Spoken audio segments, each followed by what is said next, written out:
nome del Presidente Muraro e dell'amministrazione provinciale vi do il benvenuto a questo concerto aperitivo, ma soprattutto vi do il benvenuto in questo che è l'area di tutti i trevigiani. Ieri abbiamo fatto l'inaugurazione con la partecipazione di moltissima gente, ma la cosa che mi piace di più è evidenziare la vostra presenza oggi, che è una presenza che dimostra l'interesse che avete verso questo territorio, spero anche l'amore verso questa bellissima area.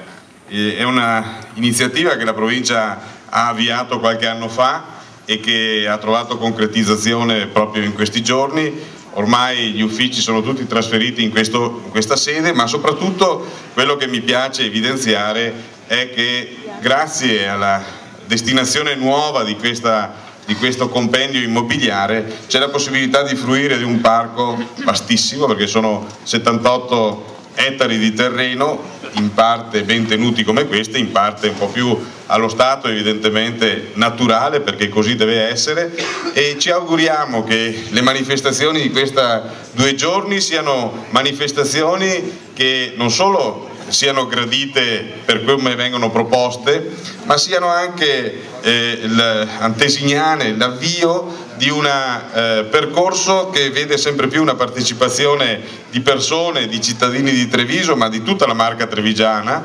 all'interno di questa area, di questo parco che deve essere di ognuno di noi. Quindi grazie per la vostra presenza, buona prosecuzione per quanto riguarda questo concerto, ma soprattutto io mi auguro che da oggi voi siate ambasciatori di questo bel posto e che diffondiate la notizia, diffondiate il piacere di essere qui e il piacere di condividere anche con altri trevigiani e non la presenza in questo bel posto. Io penso, e concludo, che si sia trattato di un atto di civiltà. C'erano tante possibilità per l'ente provincia per riaccorpare i suoi uffici, poteva scegliere un ampliamento in un'area verde da un'altra parte, la realizzazione di un fabbricato nuovo, invece la scelta è stata quella di ridare funzione ad un complesso immobiliare che non aveva più funzione, e credo che questo sia un atto vero di civiltà. Mi auguro che questo esempio possa essere un esempio seguito anche da altre amministrazioni in altre città, dove purtroppo in tanti casi vecchi ospedali, vecchie caserme o manufatti similari vengono lasciati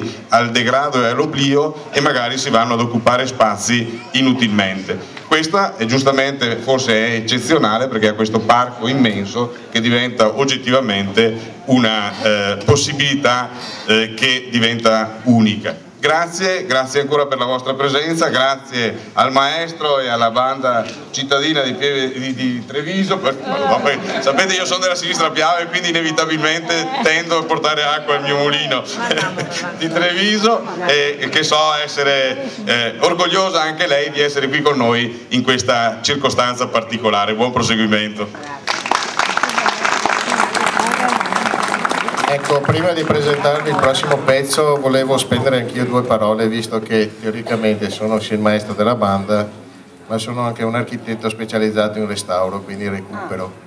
Ecco, volevo dire che spesso io sono un fanatico del recupero dell'immobiliare che è esistente.